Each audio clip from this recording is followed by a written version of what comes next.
Frequently asked question, can former Filipino citizens acquire property here in the Philippines?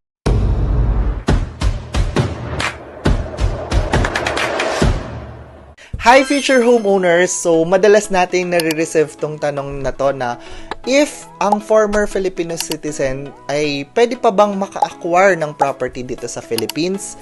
The simple answer is yes. According to Batas Pambansa 185 at Republic Act 8179, ang former Filipino citizens na walang dual citizenship ay pwede pa din magkaroon or makabili ng lupa sa Philippines.